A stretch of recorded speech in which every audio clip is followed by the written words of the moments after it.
श्रीराम समर्थ. सद्गुरू श्री ब्रह्मचैतन्य गोंदवलेकर महाराज यांचं प्रवचन. 29 जुलै. मला कुणाचे दुःख पहावत नाही. पुष्कळ मंडळी यावी, आलेल्याला खायला घालावे आणि भगवंताचे नाम घ्यावे. या 3 गोष्टी मला फार आवडतात. त्या जो करील त्याच्या हयातीत त्याला कधीही कमी पडणार नाही. जो माझ्या स्मरणात प्रपंच करतो त्याच्या प्रपंचात मी आहे. माझ्या माणसाने प्रपंचात हेळसांड केलेली मला आवडायची नाही. उलट इतरांच्या पेक्षा त्याने जास्त दक्षता दाखविली पाहिजे. कमी आहे त्याची काळजी न करता, जास्त असेल तर त्याविषयी ममत्व न ठेवता जो येईल तसा खर्च करतो तो मनुष्य ते सर्व मला देतो. मला विकत श्राद्ध घ्यायची सवय आहे. मला स्वतःचा प्रपंच करता आला नाही, पण दुसऱ्यांचा मात्र चांगला करता येतो.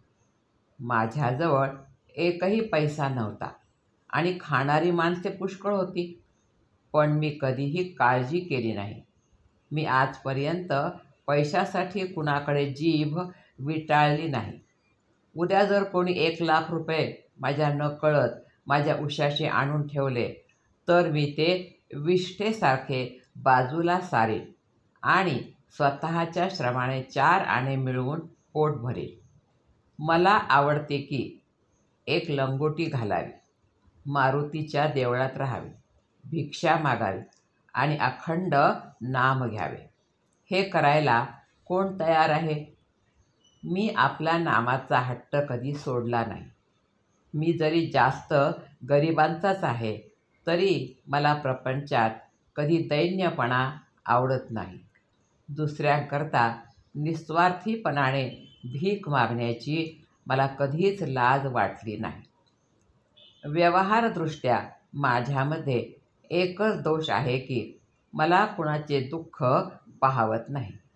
माझ्यामध्ये प्रेमाशिवाय दुसरे काही सापडायचे नाही. माझ्यातले प्रेम काढले तर मग मी नाहीच. मला फक्त आईच्याच प्रेमाची कल्पना आहे. माझ्याकडे येणाऱ्या माणसाला माहेरी आल्याप्रमाणे वाटले पाहिजे.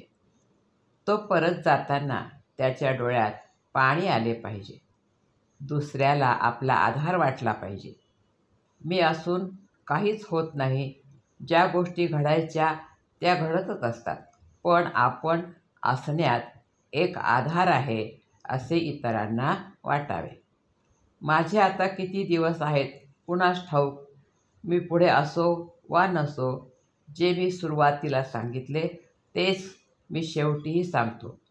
तुम्ही कसेही असा, पण भगवंताच्या नामाला सोडू नका. रामरायाने तुम्हा सर्वांवर कृपा करावी ही माझी त्याला प्रार्थना आहे.